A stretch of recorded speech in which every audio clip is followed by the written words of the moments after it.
ఓం స్వస్తి శ్రీ గణేశాయ నమః. మహర్షి వేదవ్యాస గురవే నమః. మహామహోపాధ్యాయ పద్మశ్రీ పుల్లెల శ్రీరామచంద్రుడు గారు రచించిన మహాభారత సార సంగ్రహము అను కావ్య గ్రంథమునందలి ఉద్యోగ పర్వము.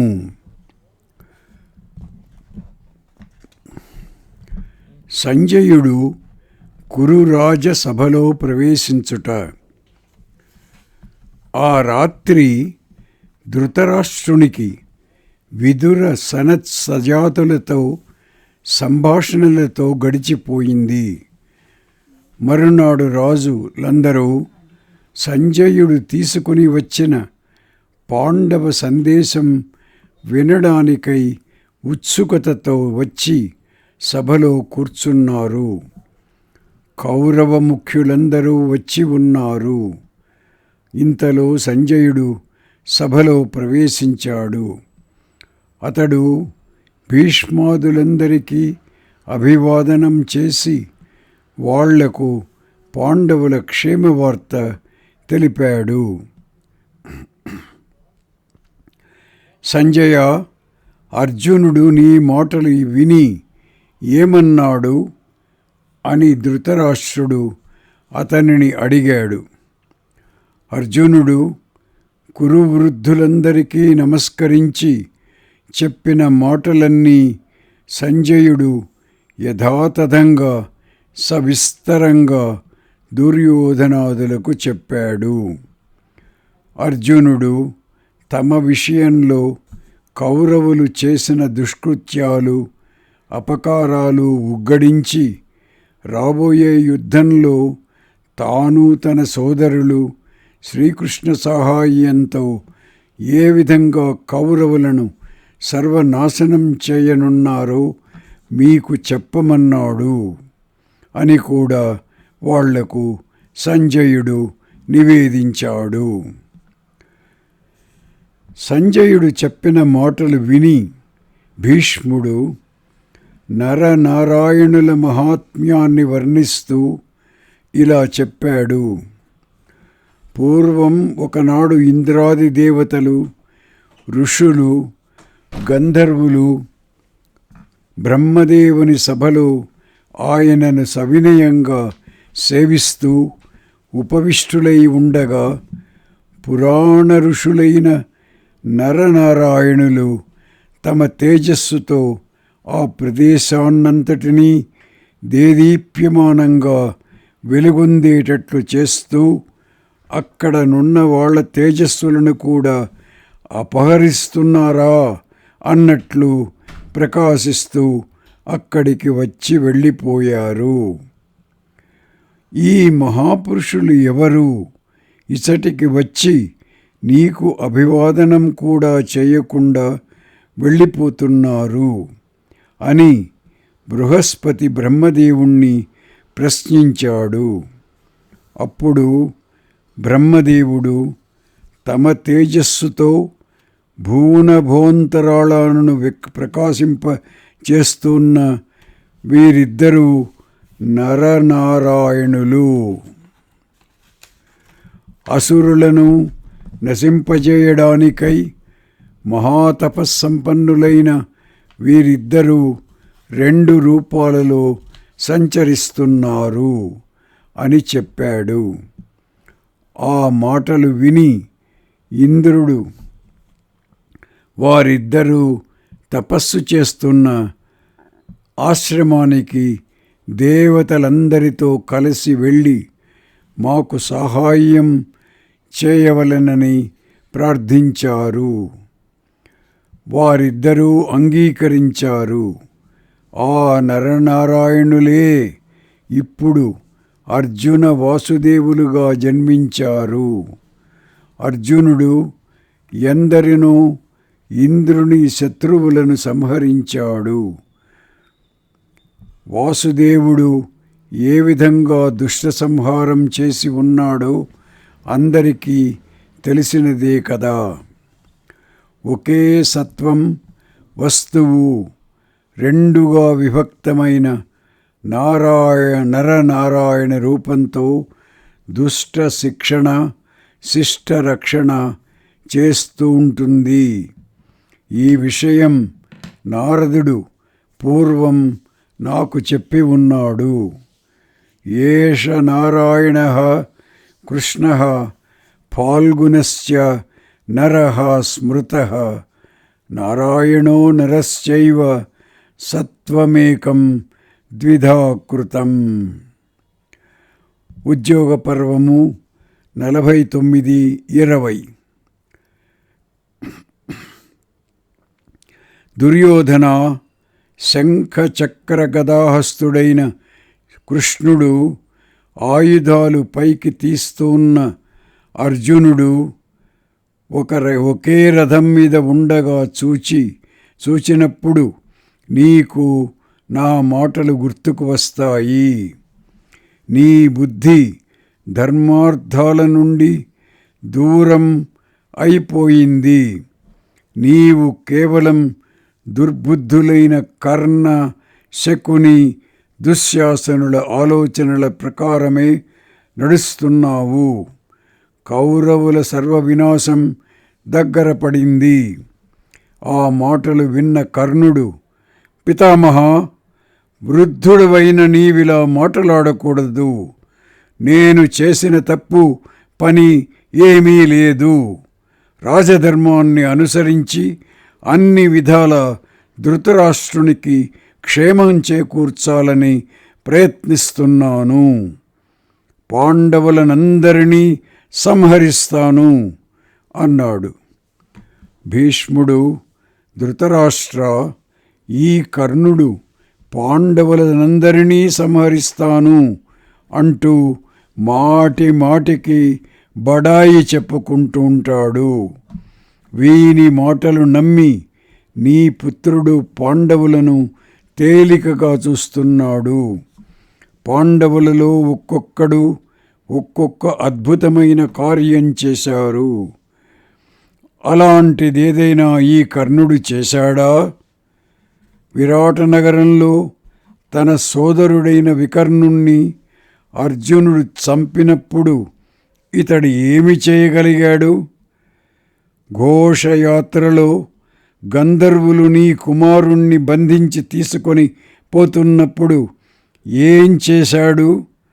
అప్పుడే పాండవులే కదా వానిని రక్షించినది అన్నాడు. భీష్ముడు చెప్పిన విధంగానే చేయడం యుక్తం. అర్జునుడు యుద్ధరంగంలో ఏమేమి చేయగలడో నాకు తెలుసు అని ద్రోణాచార్యుడు అన్నాడు. ఈ విధంగా భీష్మ ద్రోణులు ఇంకా ఏమో చెప్పబోతూ ఉండగానే ధృతరాష్ట్రుడు వాళ్ళ మాటలు సరిగా వినిపించుకొనకుండా, సంజయ, పాండవులు ఇంకా ఏమన్నారు అని సంజయునితో మాట్లాడడం ప్రారంభించాడు. ఈ విధంగా అతడు భీష్మ ద్రోణుల విషయంలో నిర్లక్ష్యభావంతో ప్రవర్తించడం చూడగానే అక్కడ ఉన్న కౌరవ వీరులందరూ తమ ప్రాణాల మీద ఆశ వదులుకున్నారు. తదైవ కురవః సర్వే నిరాశా జీవితే భవన్ భీష్మద్రోణౌ యదా రాజా నా సమ్యగమనుభాషతే. ఉద్యోగ పర్వము 49:48.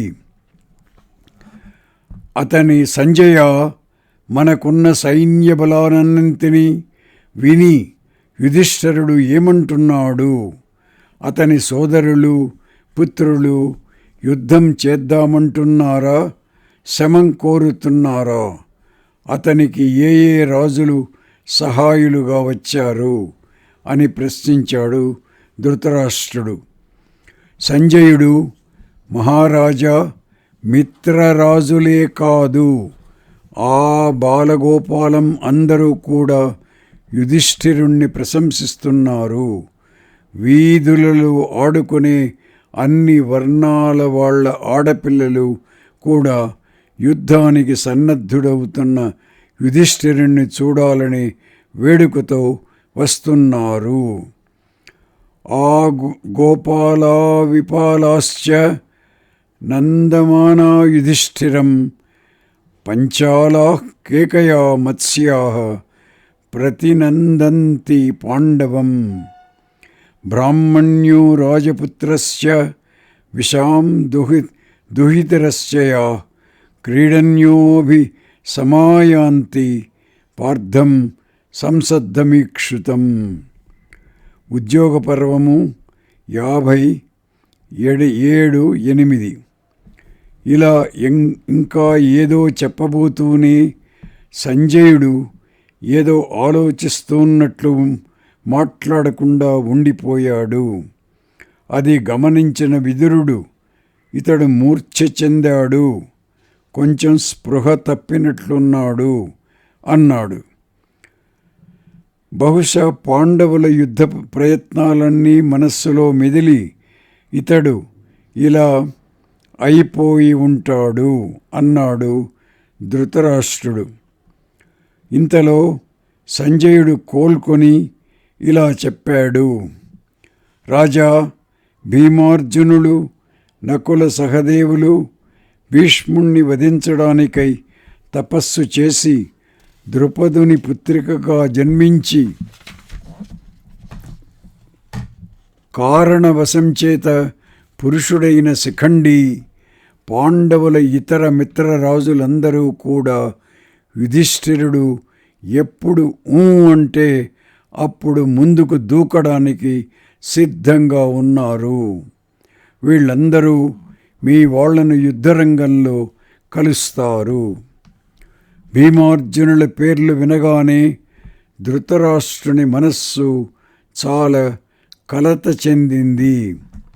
విదురుడు, భీష్మాదులు కూడా ఆనాడే చెప్పారు.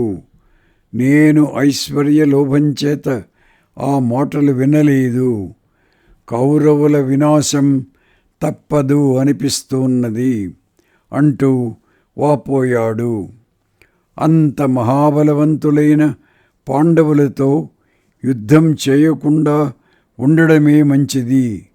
అందుచేత శాంతి కోసం ప్రయత్నిద్దాం అన్నాడు.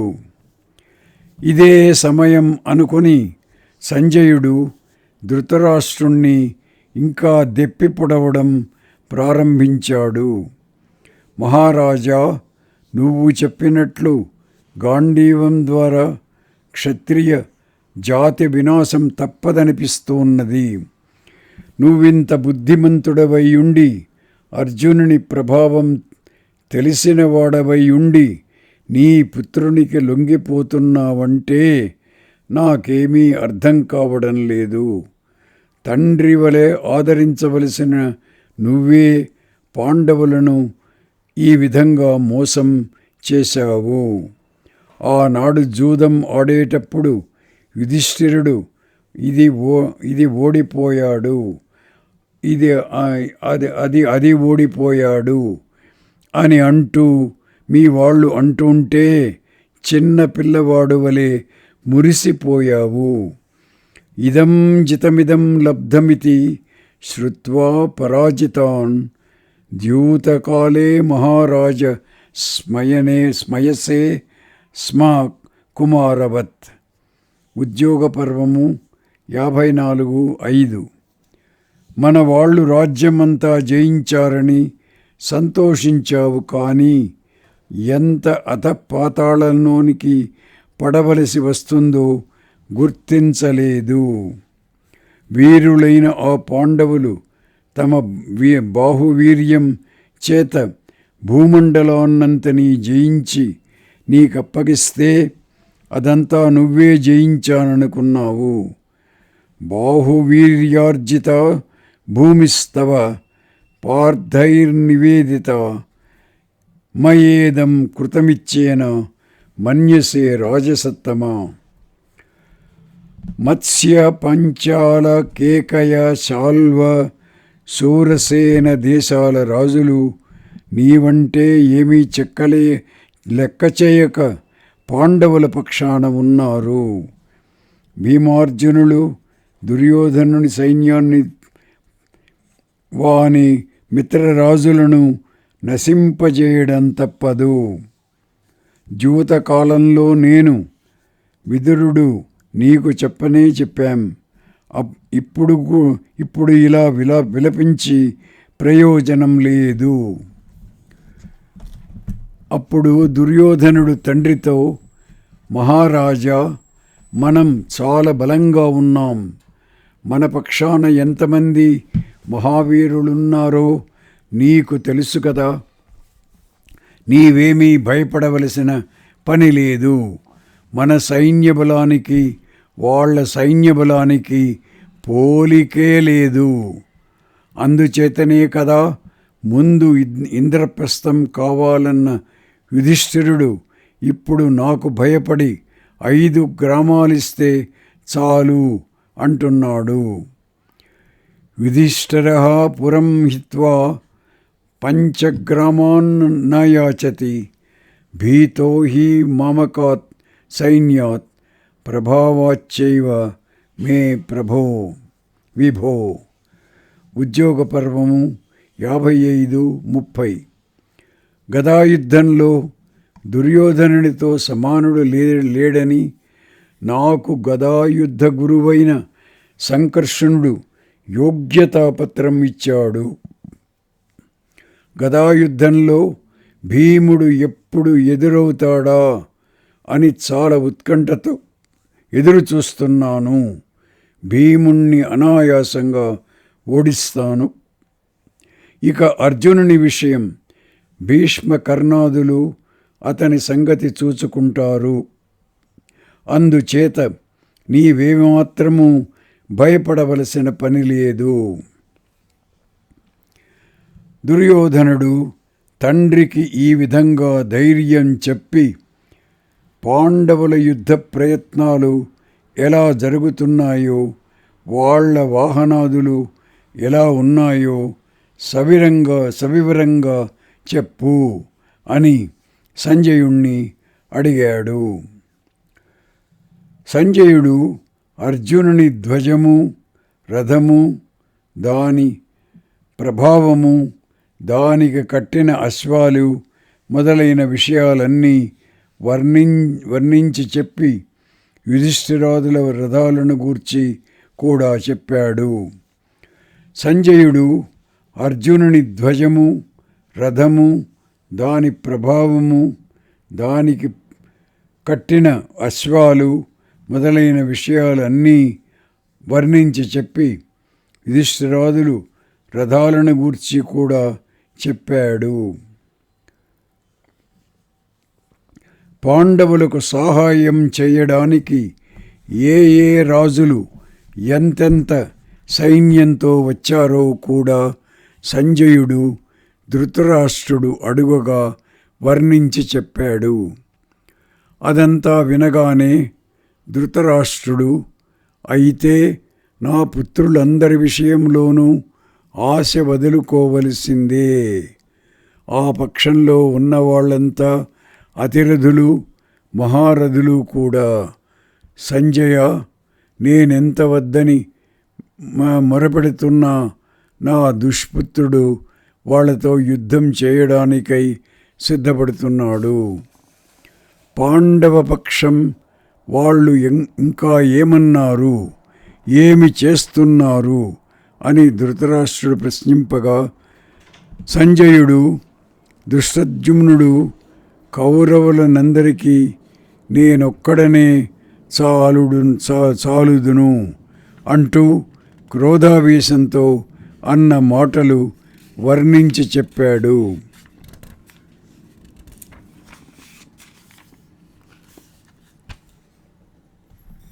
ధృతరాష్ట్రునకు ఏ విధంగానైనా యుద్ధం జరగకుండా చూడాలనే అభిప్రాయం కలిగింది. దుర్యోధనునితో, దుర్యోధన, యుద్ధం నుండి విరమించు. నీవు నీ అమాత్యులు అందరూ జీవించడానికి పృథివిలో సగం చాలును. మిగిలిన అర్ధరాజ్యం పాండవులకు ఇచ్చివేయము.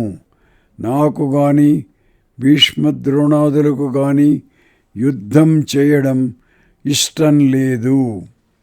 నువ్వేనా కావాలని యుద్ధానికి దిగడం లేదు.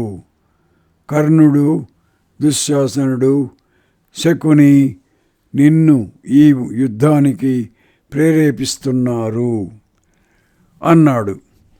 నేను నిన్ను గాని భీష్మద్రోణాదులను కానీ చూచుకొని యుద్ధానికి దిగడం లేదు.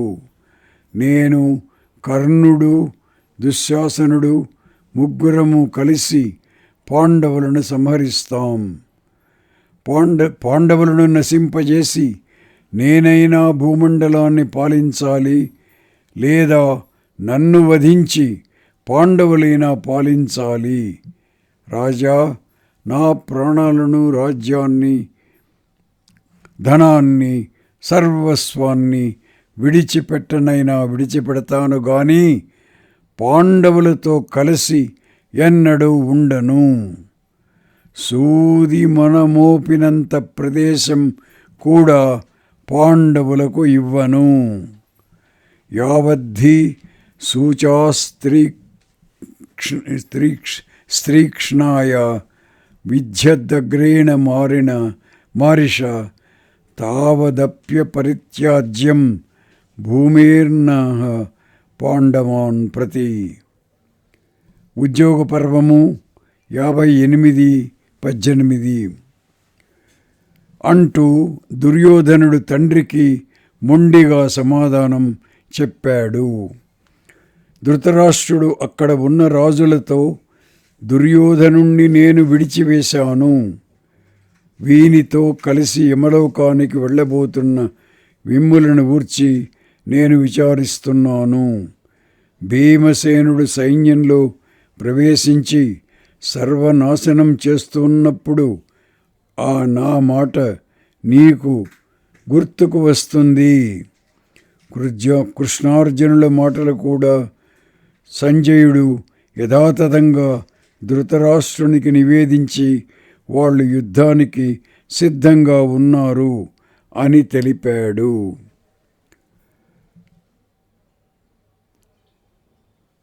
అని చేస్తున్న సంజయ కృష్ణార్జునులు అని పలికి, సంజయ కృష్ణార్జునులు ఏమన్నారో చెప్పు అని సంజయుణ్ణి అడిగాడు. కృష్ణార్జునుల మాటలు కూడా సంజయుడు యథాతథంగా ధృతరాష్ట్రునికి నివేదించి వాళ్ళు యుద్ధానికి సిద్ధంగా ఉన్నారు అని తెలిపాడు. ధృతరాష్ట్రుడు మళ్ళీ తమ బలాన్ని, పాండవుల బలాన్ని అంచనా వేసి చెబుతూ, ఎలా చూచినా మన బలం పాండవుల బలం ముందు చాలదు. అందుచేత పాండవులతో శాంతి ఏర్పరచుకునడమే మంచిది అని పుత్రునికి బోధించాడు. దుర్యోధనుడు తనకు ముల్లోకాలు ఎదురై వచ్చినా ఎదిరించి నిలబడే శక్తి ఉన్నదని గట్టిగా చెబుతూ, నేను మిత్రులకు సహాయం చేయాలంటే చేయగలను. శత్రువు ఎంతటి వాడైనా వానిని అణిచివేయాలంటే అణిచివేయగలను. నా మాటకు ఎన్నడూ ఎక్కడ తిరుగులేదు అన్నాడు. యదవిద్యామ్యహం శుభం నా వా యది వా శుభం నైతద్విపన్న పూర్వం మే మిత్రేశ్వరిషు చోభయో. ఉద్యోగ పర్వము 61:21. నాకు గొప్పలు చెప్పుకొనడం చేత కాదు, తనను తాను పొగడకొనడం అసత్పురుషులు చేసే పని అన్నాడు. న హ్యహం శ్లాఘనో రాజన్ భూతపూర్వ కదాచన అనదాచరితం హ్యేతత్ యదాత్మానం ప్రశంసతి. ఉద్యోగ పర్వము 61:24. దుర్యోధనుడు ఇంత ఖచ్చితంగా చెప్పిన తరువాత కూడా ధృతరాష్ట్రుడు పాండవుల యుద్ధ సన్నాహాలను గూర్చి సంజయుణ్ణి ఇంకా ఏదో అడగబోయాడు. ధృతరాష్ట్రుడు ఇంకా ఏదో అంటుండగానే కర్ణుడు, నేను పరశురాముని నుండి సంపాదించిన బ్రహ్మాస్త్రం ఉంది. భీష్ముడు, ద్రోణుడు, ఇతర వీరులు నీ దగ్గరనే ఉండని. నేనొక్కడనే సమస్త పాండవ సేనలను సంహరిస్తాను అని దుర్యోధనితో అన్నాడు. అప్పుడు భీష్ముడు, కర్ణ, ఎందుకు అలా వృధాగా గొప్పలు చెప్పుకుంటావు? కృష్ణుని సహాయంతో అర్జునుడు ఎలా ఖాండవవనం దగ్ధం చేశాడో నీకు తెలియదా? దేవేంద్రుని నుండి నీకు లభించిన శక్తిని కృష్ణుడు తన చక్రం ప్రయోగించి భస్మం చేసి వేస్తాడు. సర్పముఖ బాణాన్ని అర్జునుడు నశింపజేస్తాడు. బాణాసురుణ్ణి, నరకాసురుణ్ణి సంహరించిన కృష్ణుడు అర్జునుణ్ణి రక్షిస్తాడు. ఈ విషయం గుర్తుంచుకో అని అంటూ తీవ్రంగా దూషించాడు. కర్ణుడు క్రోధోద్రేకంతో సభామధ్యంలో భీష్ముడు నన్ను ఈ విధంగా దూషించినందుకు ఫలం ఏమో వినండి. ఈయన జీవించి ఉన్నంత వరకు నేను యుద్ధంలో శస్త్రం పట్టను. ఈయన శాంతించిన తరువాత నా ప్రభావం చూద్దురుగాని అని అంటూ సభ విడిచి వెళ్ళిపోయాడు. భీష్ముడు నవ్వుతూ దుర్యోధనునితో, నిజమే, ఈ కర్ణుడు సత్యప్రతిజ్ఞుడు అన్నాడు. దుర్యోధనుడు, పితామహ, మేమందరము వీర్య పరాక్రమాదులలో సమానులమే కదా. పాండవులు మాత్రమే జయిస్తారు, మీరు జయించరు అని మమ్ములను ఎలా అంటావు? నేను యుద్ధం ప్రారంభించానంటే నిన్ను, ద్రోణ కృపాచార్యులను, శల్యుణ్ణి చూచుకొని ప్రారంభించలేదు. నేను, కర్ణుడు, దుశ్శాసనుడు ముగ్గురము కలిసి శత్రువులనందరినీ సంహరిస్తాం. తరువాత నేను అనేక యజ్ఞయాగాదులు చేస్తాను అన్నాడు. అప్పుడు విదురుడు ఈ విధంగా దుర్యోధనునికి ఉపదేశించాడు. దమం అనేది ప్రతి ఒక్కడూ ముఖ్యంగా సంపాదించుకొనవలసిన ఉత్తమ లక్షణం. ఓరిమి, నిలకడగా ఉండడం, అహింస, సమత్వము, చెడ్డ పనులను చేయడానికి సంకోచము, చపలత్వం లేకపోవడం, దైన్యం లేకపోవడం, తొందరపాటు లేకపోవడం, సంతృప్తి, విశ్వాసము, ఇవి ఉన్న పురుషుడే దాంతుడు. అనగా ఇవన్నీ కలిసి దమం అని చెప్పబడతాయి. దమం ఉన్నవాడు ఇహలోక పరలోకాలను రెండింటినీ జయిస్తాడు. ఈ విధంగా విదురుడు దుర్యోధనునికి దమానికున్న ప్రాశస్త్యాన్ని బోధించి జ్ఞాతి విరోధం మంచిది కాదని సూచిస్తూ ఒక చిన్న కథ చెప్పాడు. ఒక శాకునికుడు, అనగా పక్షులు పట్టేవాడు, నేల మీద వల పరిచాడు. ఎల్లప్పుడూ కలిసిమెలిసి తిరిగే 2 పక్షులు దానిలో చిక్కుకున్నాయి. ఆ రెండూ కలిసి ఎగిరి ఆ వలను ఆకాశ మార్గంలో తీసుకొని పోతూ ఉండగా ఆ శాకునికుడు నేల మీద పరిగెత్తుతూ వాటిని వెంబడించాడు. అది చూచి ఒక ముని, అవి ఆకాశం మీద ఎగిరిపోతుంటే నువ్వు నేల మీద పరిగెత్తి ఏమి ప్రయోజనం అన్నాడు. అప్పుడు అతడు, నిజమే, ఇవి కలిసి నా వలను పట్టుకొని పోతున్నాయి. అవి కలహించడం ప్రారంభిస్తాయి, అప్పుడు నాకు దొరుకుతాయి అంటూ పరిగెత్తాడు. అతడన్నట్లుగానే వాటి మధ్య కలహం ఏర్పడి క్రింద పడ్డాయి. ఆ శాకునుకుని చేతికి చిక్కాయి. పరస్పర వైరంతో ఉండే జ్ఞాతులు ఈ పక్షుల వలనే శత్రువులకు వశం అయిపోతారు. కలసి భోజనాలు చేయడం, సంకథనం అనగా కబుర్లు చెప్పుకొనడం, ఒకరినొకరు ప్రశ్నించడం, అప్పుడప్పుడు కలుస్తుండడం, ఇవి జ్ఞాతులు చేయవలసిన పనులు.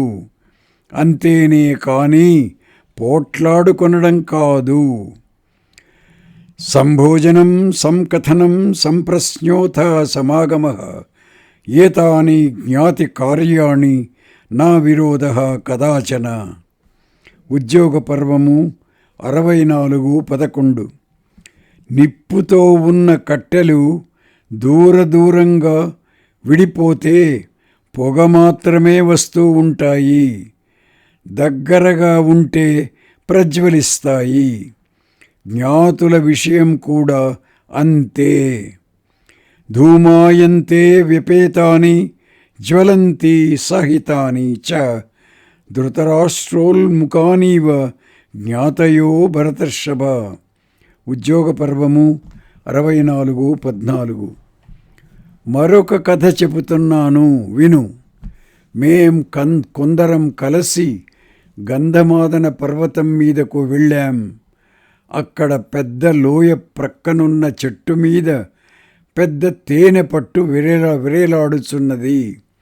దానిని సర్పాలు రక్షిస్తున్నాయి. అది కుబేరునిదట. ఆ మధువు త్రాగితే మర్త్యుడు అమర్త్యుడవుతాడు, అంధుడు దృష్టి కలవాడవుతాడు, వృద్ధుడు యువకుడవుతాడు. అది పట్టుకోవాలని మాతో ఉన్న కొందరు అటవికులు ప్రయత్నించారు. ఆ లోయలో పడ్డారు. అదేవిధంగా నీ పుత్రుడు ఈ రాజ్యం అంతా తనకొక్కనికే దక్కాలని కోరుకుంటున్నాడు. తేనె వైపే చూస్తున్నాడు కానీ లోయ చూడడం లేదు. తథైవ తవ పుత్రోయం పృథివీమేక ఇచ్చతి మధు పశ్యతి సమ్మోహాత్ ప్రపాతం నా అనుపశ్యతి. ఉద్యోగ పర్వము 64:22. నీ కుమారుడైన దుర్యోధనుడు అర్జునునితోనూ ద్రుపద మత్స్య రాజాదులతోనూ యుద్ధం చేయగలడని నాకు నమ్మకం లేదు. ధృతరాష్ట్రుడు మళ్ళీ దుర్యోధనునికి శాంతిని ఉపదేశించడానికి ప్రయత్నించి, సంజయ, వాసుదేవుని తరువాత అర్జునుడు ఏమన్నాడు అని సంజయుణ్ణి ప్రశ్నించాడు. సంజయుడు అర్జునుడు అన్న మాటలు తెలిపాడు. యుధిష్ఠిరుని భాగం యుధిష్ఠిరునికి ఇవ్వకపోతే యుద్ధమనే మహాయజ్ఞంలో మిమ్ములనందరినీ హోమం చెయ్యడం తప్పదు అన్నాడని చెప్పాడు. ఇవేమీ దుర్యోధనునికి కానీ ధృతరాష్ట్రునికి కానీ నచ్చలేదు. సభలోని వాళ్ళందరూ వెళ్ళిపోయారు. అందరూ వెళ్ళిపోయిన తరువాత ధృతరాష్ట్రుడు, సంజయ, మా ఇద్దరి బలాలలోనూ ఏది గొప్పది, ఏది తక్కువగా ఉంది? నువ్వు అన్నీ పరిశీలించి వచ్చావు కదా, చెప్పు అని ఏకాంత ప్రదేశంలో అడిగాడు. రాజా, ఏకాంత ప్రదేశంలో నీకీ విషయమూ చెప్పను. నీకు అసూయ పుట్టుకొస్తుంది. మీ తండ్రిని, పట్టమహర్షి అయిన గాంధారిని పిలిపించు.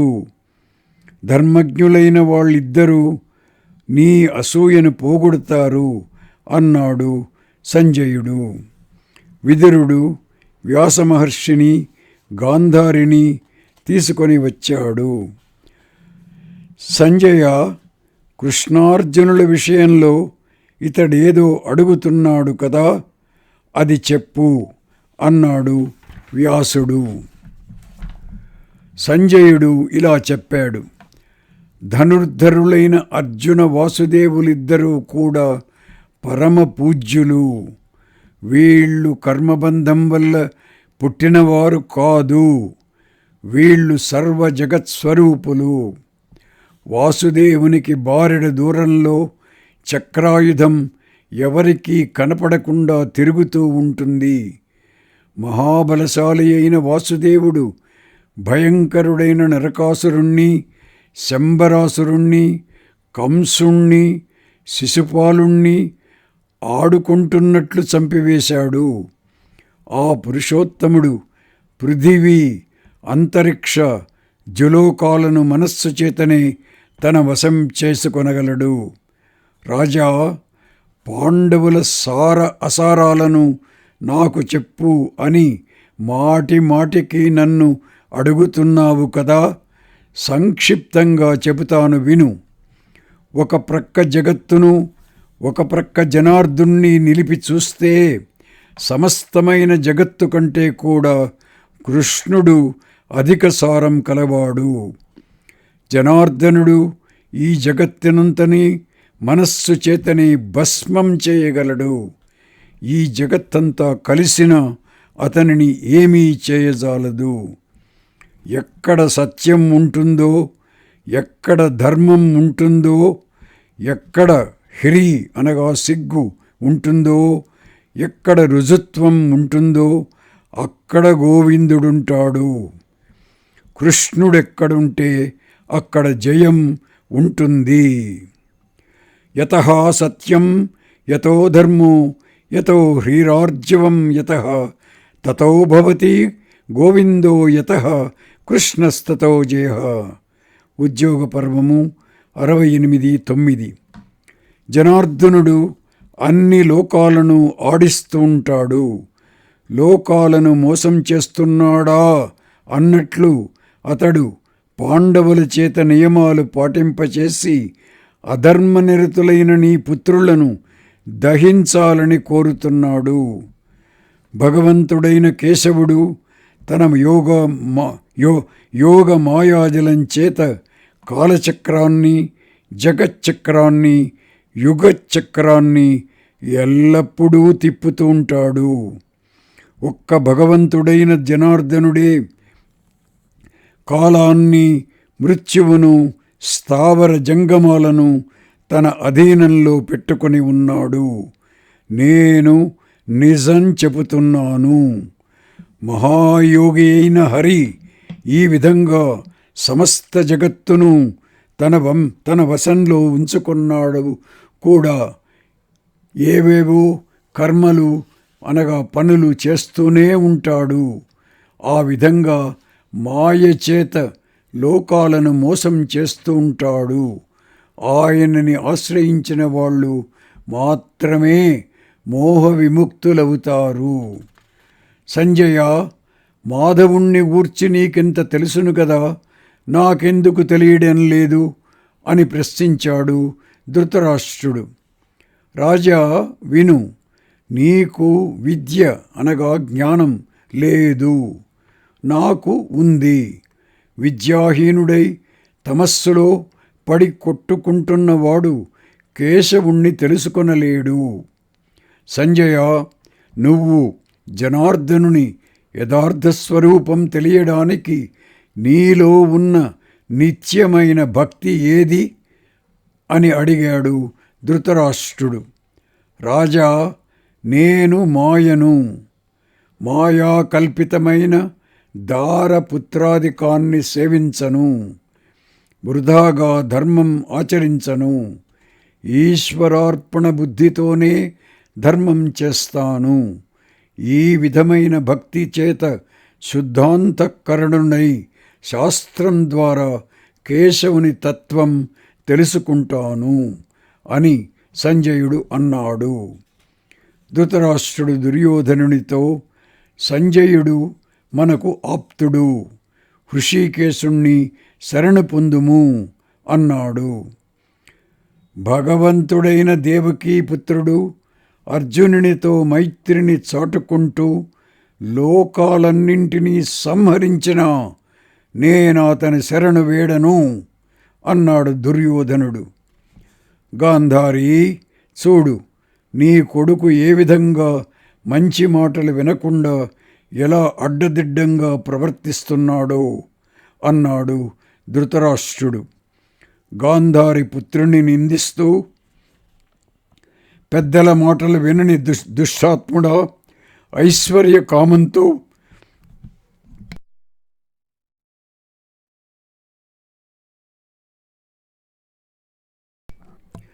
తల్లిదండ్రులను జీవితాన్ని కూడా విడిచివేస్తున్నావు. భీముని చేతిలో దెబ్బ తిన్నప్పుడు నీ తండ్రి మాటలు స్మరిస్తావు అంది. వ్యాసుడు, ధృతరాష్ట్ర, నీవు కృష్ణునికి ఇష్టుడవు. అందుచేతనే నీకు జ్ఞాని అయిన సంజయుడు దూతగా దొరికాడు. అతడు నిన్ను శ్రేయోమార్గంలో నడుపుతాడు. తమకున్న ధనాలతో సంతృప్తి చెందక కామమూఢులైన వాళ్ళు అనేక విధాలైన పాశాలచే బద్ధులై యమునికి వశలవుతుంటారు అన్నాడు. సంజయ, హృషికేశుణ్ణి చేరి ఏ భయమూ లేని ఉత్తమగతిని పొందడానికి తగిన మార్గం ఏదో నాకు ఉపదేశించు అన్నాడు ధృతరాష్ట్రుడు. జనార్దనుని తత్వాన్ని తెలుసుకోవాలంటే ఇంద్రియ నిగ్రహం ఒక్కటే మార్గం అని బోధిస్తూ సంజయుడు, మీ ఇరుపక్షాల వాళ్ళకి శాంతిని బోధించడానికై అచ్యుతుడు రానున్నాడు అని చెప్పాడు.